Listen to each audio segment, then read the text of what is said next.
Let's start financial reporting, unit 2, chapter number 2, unit 2, chapter number 2, segment reporting, segment बहुत important topic है, maximum MCQ chances are there from this topic.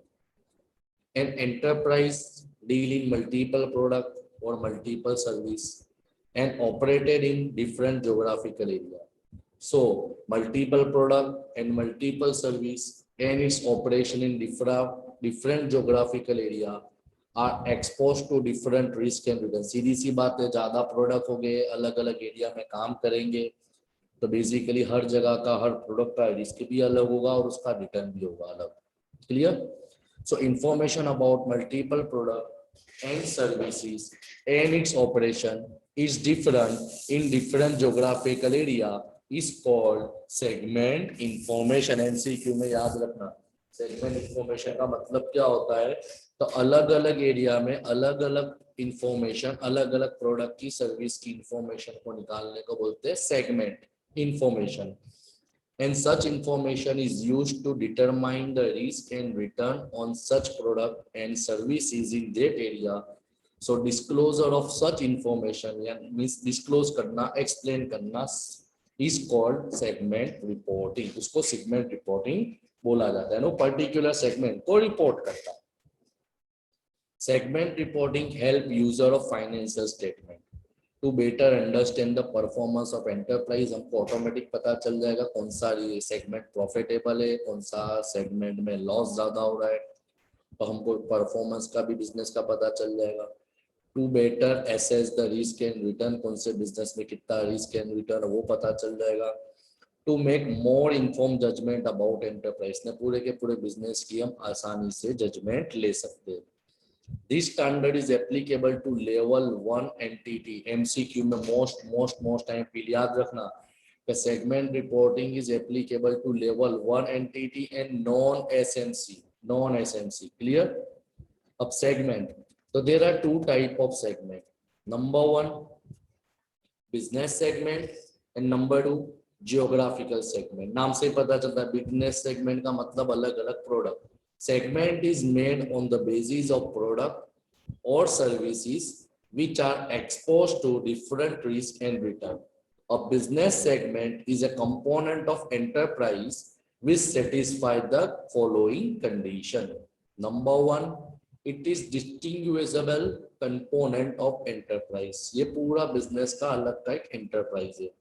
It is engaged in providing product और service और group of product और service. Segment इसके लिए तो business segment बोला जाता है कि भाई बिजनेस का प्रोडक्ट या वेराइटी ऑफ प्रोडक्ट, बिजनेस की सर्विस या वेराइटी ऑफ सर्विस के अंदर डील करता है. And it is subjected to risk and return which are different from other business segment. सीधी बात है ना कि सपोज मैं 3, 4, 5 क्लास पढ़ा रहा हूँ, 11, 12 तो कॉमन है. 11 का सेगमेंट अलग है, वहां का प्रोडक्ट अलग है, वहां का रिस्क अलग है, रिटर्न अलग है. 12th का सेगमेंट अलग है, FI का सेगमेंट अलग है. सिमिलर उसको बोलते हैं business segment. Factor that should be consider in determine whether product और सर्विसेज आर रिलेटेड और नॉट. तो देखना है कौन से फैक्टर कंसीडर करेंगे. तो number 1, the nature of product and service, किस प्रकार का प्रोडक्ट है और कौन सी सेवा में हो.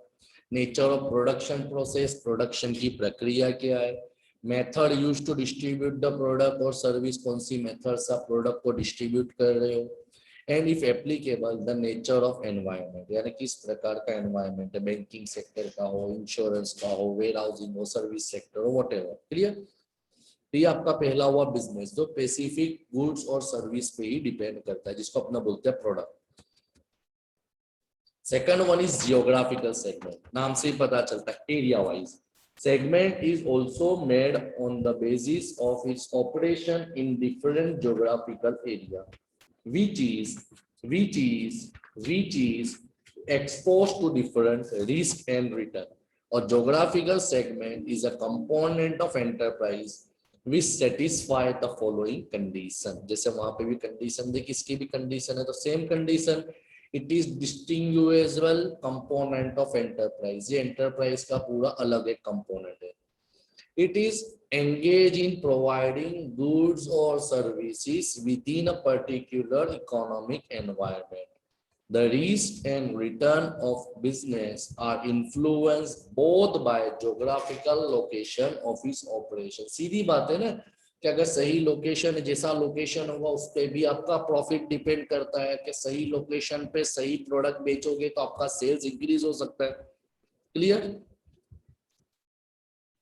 In process of identifying the source of risk and return of the company, internal organization and management structure of a company and system of internal reporting to board of director and chief executive officer provide the best evidence of predominant source of risk and return of the company. So reportable segment may be business segment or geographical segment. कोई भी हो सकते कि already मैंने definition में बताया कि to type of segment हो गए. एक होगा बिजनेस सेगमेंट, दूसरे हो गए जोग्राफिकल सेगमेंट. क्लियर? अब हम देखते हैं डेफिनेशन के ऊपर जो काम की है. क्लियर? सबसे पहला आती है एंटरप्राइज रेवेन्यू. रेवेन्यू का मतलब सबको पता है, which we earn from sales of product. Enterprise revenue is the revenue from sales to external customer. Underline याद रखना, पूछ सकते हैं सेल्स का कौन सा रेवेन्यू बना जाएगा. Not internal, external customer as reported in the statement of profit and loss. हम प्रॉफिट एंड लॉस के अंदर बताते हैं. सेगमेंट रेवेन्यू, अब ये क्या है? तो segment revenue is the aggregate means total of the portion of enterprise revenue that is directly related to segment. यानी वो a portion of revenue, वो इनकम का सोर्स जो डायरेक्टली आपके सेगमेंट पे डिपेंड करते हैं. The relevant portion of enterprise revenue that can be allocated on a reasonable basis to the segment and revenue from transaction with other segment of enterprise. यानी segment revenue का मतलब वो particular department में कौन सी जगह पे वो रेवेन्यू रिलेट करते हैं. Segment revenue does not include, अब ये भी एमसीक्यू में आ सकता है, प्रैक्टिकल में यही 3 पॉइंट काम के segment revenue, segment expense and segment result. तो segment revenue does not include extra ordinary item. याद रखना, ये पढ़ोगे आप, दिया जो होगा स्पेसिफाई प्रैक्टिकल सब में, extra ordinary item. Number 2, interest और dividend income including interest earn on advance और लोन टू अदर सेगमेंट. ये इंटर हो गया ना, अंदर का हो गया ना कि इंटरेस्ट मैंने एक सेगमेंट से दूसरे सेगमेंट को या एक प्रोडक्ट से दूसरे प्रोडक्ट में लोन दी या एडवांस दी, तो उसका जो इंटरेस्ट और डिविडेंड होगा वो इंक्लूड नहीं होगा इनकम के अंदर. And similarly gain on sale of investment, अगर कोई आप इन्वेस्टमेंट बेचते हो तो उसके ऊपर जो आपको फायदा होता है वो भी रेवेन्यू में इंक्लूड नहीं होगा. However, segment revenue shall include item B and C above if two operation are primary for financial nature. ये MCQ में आ सकता है कि अगर आपने जो लोन और एडवांसेस या तो इन्वेस्टमेंट फाइनेंशियल नेचर का है तो ये चीज भी रेवेन्यू में इंक्लूड हो सकती है और होगी. Clear? Third one is segment expense. Segment expense का मतलब जैसा इनकम पड़ा ऐसा पूरा एक्सपेंस है. Segment expense is the aggregate of, aggregate means total of the expense relating to operating activity that is directly attributed to the segment. यानी वो खर्चे जो तुम्हारे डायरेक्टली सेगमेंट के रिलेटेड है, डायरेक्टली सेगमेंट से रिलेटेड है. Number 2, the relevant portion of enterprise expense that can be allocated on reasonable basis. कौन से खर्चे जो आप reasonable जो जरूरी है. Number 3, expensing relating to transaction with other segment of enterprise. जो खर्चे आपके दूसरे सेगमेंट में हो रहे हैं, और हर प्रकार के खर्चे ले लेने. Cost sometime incurred at the enterprise level on behalf of segment are part of segment expense if they are operating in nature and directly attributed. एक चीज बार बार रिपीट हो रही है, जैसे वहां पे इनकम पड़ा बात है segment expense. Segment expense does not include जैसा ये सेगमेंट रेवेन्यू में एक्स्ट्रा ऑर्डिनरी आइटम नहीं आता था, तो सेगमेंट एक्सपेंस के अंदर एक्स्ट्रा ऑर्डिनरी आइटम्स नहीं आएगा. इसी तरह जैसे इंटरेस्ट और डिविडेंड की इनकम नहीं आती थी, तो सिमिलरली इंटरेस्ट और एक्सपेंस के जो लोन ली है उसके जो खर्चे हैं वो भी इसके अंदर नहीं आएंगे। Loss on sale of asset, जैसे गेन ऑफ असेट नहीं आता था, इसी तरह sale of investment, loss on डेप्ट नहीं आएगा। इनकम टैक्स एक्सपेंस भी इंक्लूड नहीं करना है। And most IMP, general administrative expense, head office expense and other expense that arise at enterprise level, यानी वो खर्चे जो सेगमेंट और प्रोडक्ट के रिलेटेड नहीं है, जो बिजनेस के रिलेटेड है, एंटरप्राइज रिलेटेड है, and related to enterprise whole is not included in segment expense. Clear? अब सेगमेंट रिजल्ट से जो बाकी थियरी रहती है और प्रैक्टिकल पोर्शन है वो हम नेक्स्ट लेक्चर में कंप्लीट करके यूनिट 2 आपका पूरा कंप्लीट कर देंगे। क्लियर?